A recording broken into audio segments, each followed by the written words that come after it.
Hi everybody, so it's a Friday, the last day of May 31st, and we are currently driving just past Pemberton on our way up to the canyons once again actually, but we're taking a different route today. We took Highway 99 instead of Highway 1, so we're getting completely different scenery, which is nice, and it's a beautiful day. Very hot, 33 degrees, so it's going to be a nice weekend. We're kind of winging it. We don't know where we're going to stay, even tonight actually, and we don't know what we'll do the second night as well.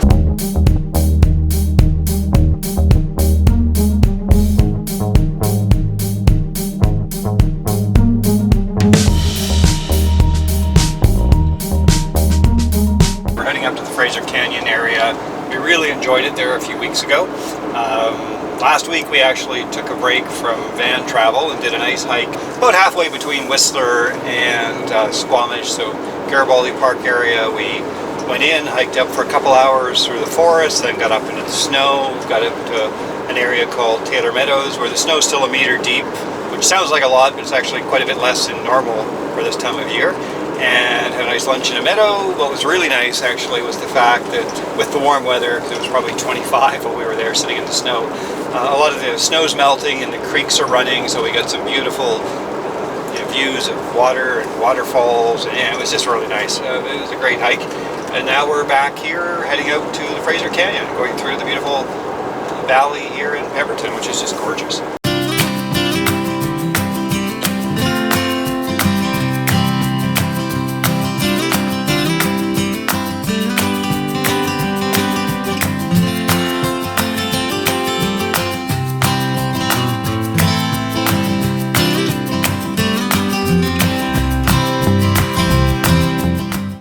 This highway there are 4 wreck sites. First one is Rogers Creek. The second one is God Creek. We stayed there before. The one we just saw was Cottonwood, and then the last one was Cinnamon. So I think that's it. I think there's 4. So a lot to choose from. We have to say this is a really spectacular drive between Pemberton and Lillooet. Each time we come here, windy though. Yeah, the road's really windy. And you have to go very slowly. So if you're in a hurry, this isn't the route to take. But if you have time and you want to enjoy the views, it's really worthwhile.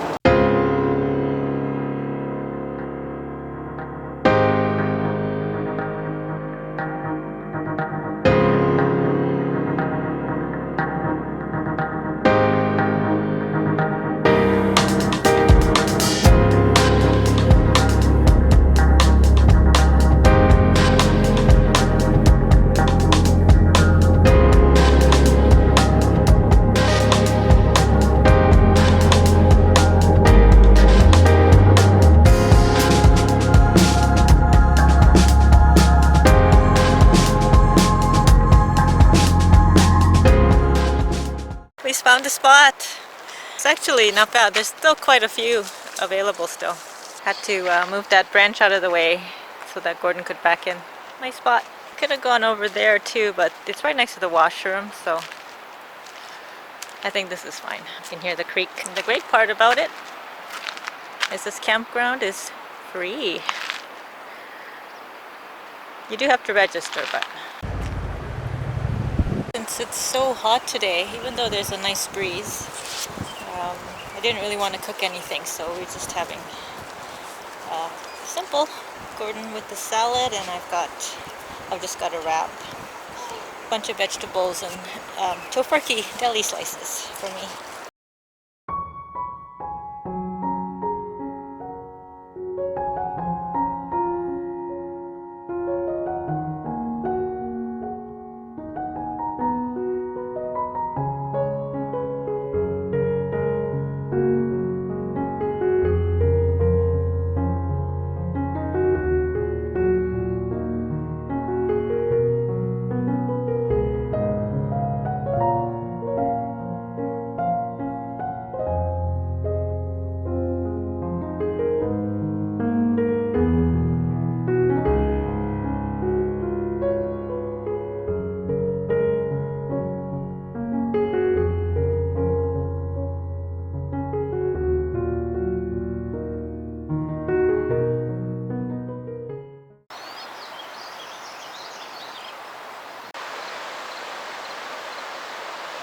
Well, good morning. A little after 6:30 in the morning. I'm heading out for a paddle at the lake. I came up here last night, got some nice shots of the sunset. Just heading up to the upper bench. Then you have to head down back to the lake. So it's about maybe 1.5 kilometers from our campsite. So a good way to start the morning. Do a little bit of a paddle. Then I'll come back, maybe I'll have breakfast. Now we'll have to decide if we're going to stay here another day or if we're going to move farther up the canyon. Beautiful morning. What was really nice is that last night temperature only got down to about maybe 21. So that's rare for us. If we were on the coast, it'd be down closer to 14, 15. So a nice warm evening, which is so rare. At least where we're from. Anyway, beautiful morning. Looking forward to a paddle once I get up this hill.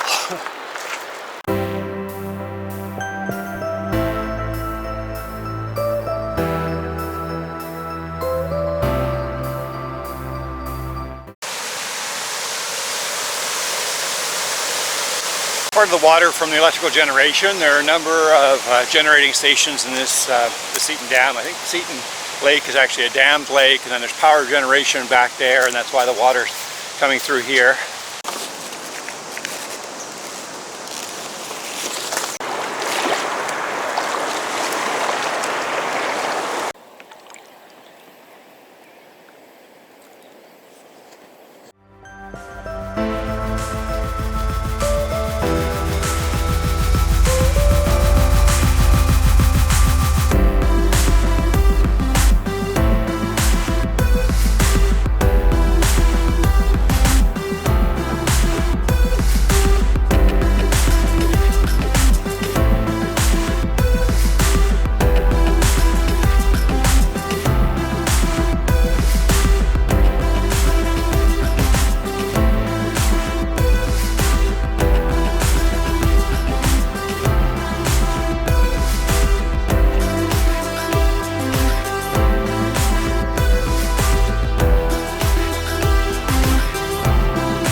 Well, that part was unexpected, but the lake's actually fairly warm.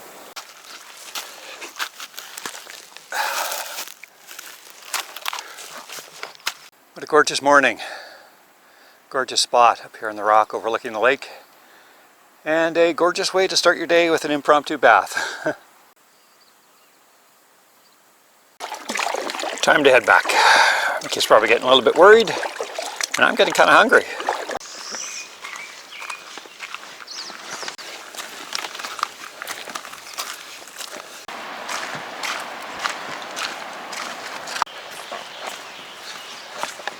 The home fires are burning. No, not really. I'm back. I was starting to worry just a little bit.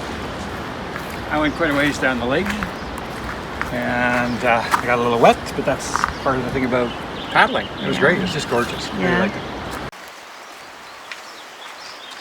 After a pretty relaxing morning, we're just going to do a little walk around the trail here. Gold Rush Trail. It's just behind the nice outhouses. This is actually a great campground because it's free, first of all, but it also has pretty good services. There's no flush toilets or showers or anything, but the outhouses are very clean and stocked with toilet paper, and you do have water and garbage as well. So yeah, it's really nice. And a nice water feature nearby, the river, and a nice trail system. So yeah, free camping, can't be beat. Plus, we don't have to rush out to check out at a certain time.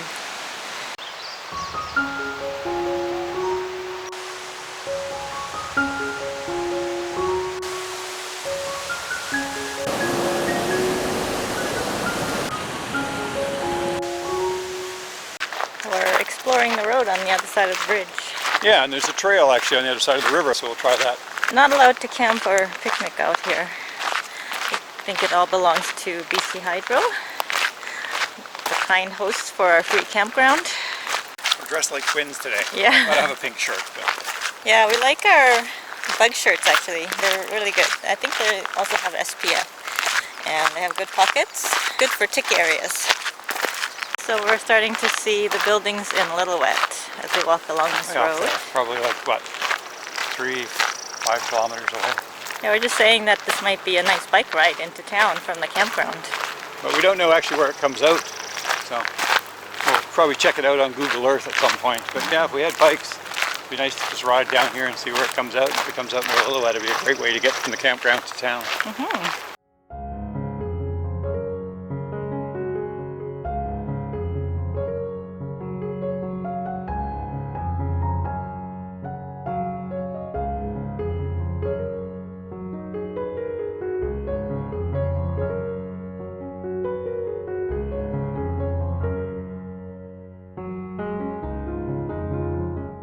We're on a trail that's on the other side of the river from our campground. We don't know where it goes. Doesn't show up on a map, but it's obviously well used. But it's just literally on the opposite side of the Gold Rush Trail, so kind of nice. And it's not something that's marked in the park, so you just have to sort of explore. If you're ever in this park, you can try the Gold Rush Trail, walk to effectively the bridge crossing. You'll see a pathway that Hydro has, cross over and head up this side. Every new place we go, we feel like we only scratch the surface of what's there to do and see. And so this is our second time in Lillooet, camping here at the Seton BC Hydro campground. And yeah, I mean, we didn't even know these trails existed. It's fun to explore, for sure. We'll always get to see new things. There seems to be a trail going up, so of course Gordon wants to go up and explore. Just a little ways, just to see what's up here. We've discovered as Gordon put it, a well-used hiking trail. Very pretty in here. We're across the way from the hydroelectric facility. Gordon thinks this is private property, so we're going to there's a sign down there, an old sign, so it's too bad. This is a gorgeous, must go up really up the canyon. I have no idea, but I suspect there's a waterfall or two and some nice things up this way, but it does say private property, so we're going to stop and turn around. And we're not really geared up for anything serious anyway. We're in sandals. We're out for a walk, turning into a bit more of a hike. That's what happens when you explore. You don't know what you're going to end up with. Going for a walk this morning that ended up being about 2 hours and about 9 kilometers, but we get to explore some of the trails along the river, on the other side of the river, the waterway. It was a lot of fun. And we're just having lunch now and a little bit of beer to celebrate, I guess technically, Beyond Meat burgers, which look like real meat, but they're not. I like ketchup on my burgers because I grew up in Chicago. I don't like ketchup on my burgers, and I didn't grow up in Chicago. It looks pretty meaty, almost like a salmon burger consistency, not quite like a beef burger. A very nice craft beer, Bomber Brewing of Vancouver. Wow, somebody's hungry. Are you hungry? Yeah? Okay, I'll get you some fruit. Yeah. Here's some fresh stuff. Here you go. There you go. Go ahead. Yeah, that's the water for you. Because it's very hot and we don't want you to get all dehydrated. Just put in our bug screen in the back, and you can see that way we get a breeze coming through here out the side door. All it does is keep the temperature of the van, basically the temperature outside, but which is getting close to 32 degrees, but still cooler. Unfortunately, our spot now is in the sun for the rest of the afternoon. So on the front, we've got reflectix in the window, so it shouldn't get any warmer. And we're picking up lots of free solar. So one of the things that we added this trip was these actually vent inserts, and they fit in the cab windows, both the driver and the passenger side. And you can see they actually have like a mosquito screen. So it's an additional way to put in your window, have your window up, still have the secure locked door, but allow air to come in either in the evening, or if you go out during the day, you don't have to worry if it starts to rain and you've left the two front cab windows open. So You have to be really careful though when you insert them to make sure that that gap actually fits directly on the window. If you're not perfect, it won't really cause a big problem, but it kind of gets jammed in.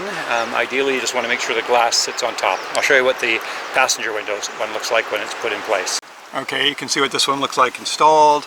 You see where the glass comes up and then it just fits right in. You can see how it sits in from the inside.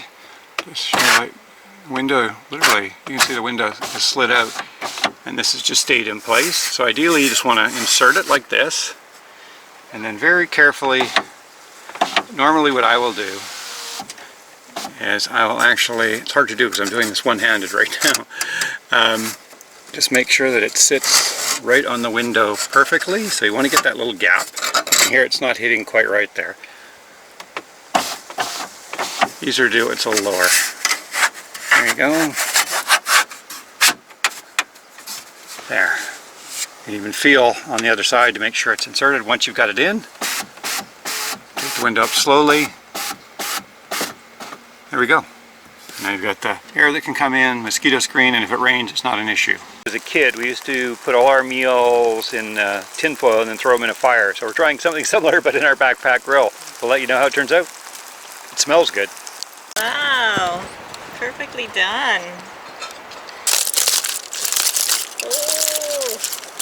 Oh. Maybe a little overcooked on the edges, but yeah. Otherwise pretty good. Yeah. This is something we did when I was in Cub Scout. So that was, you can probably guess, a few years ago. The tofu and the salmon.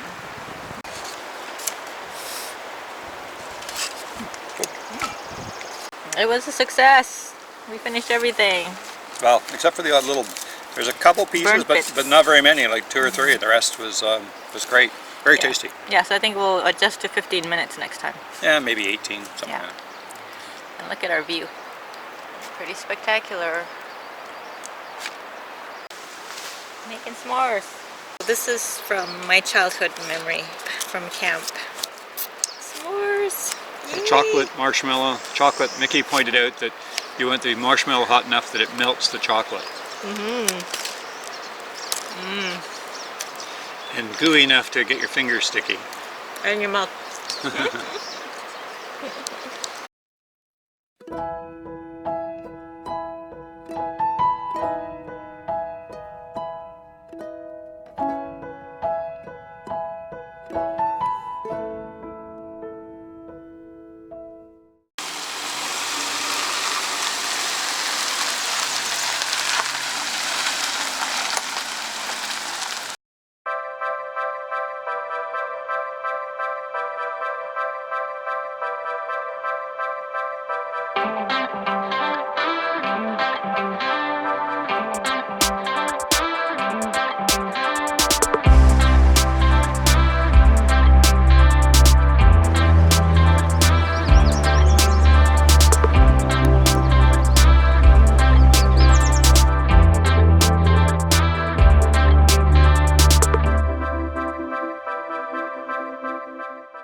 Good morning, everyone. So we had a great stay at the BC Hydro Seton Campground in Lillooet. We were actually only going to stay one night and then carry on to another spot that we're going to go by today.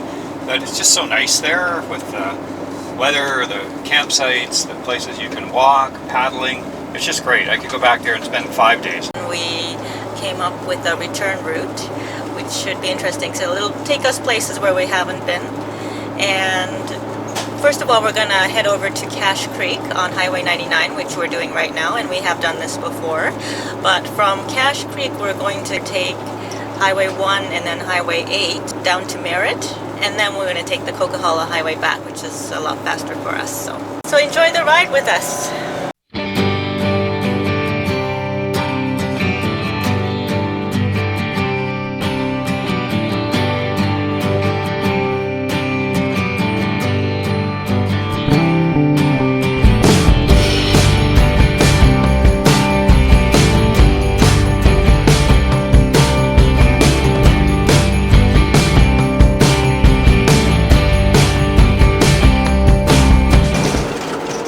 Crossing the bridge at Spence's Bridge over Thompson River.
Here's our lunch spot.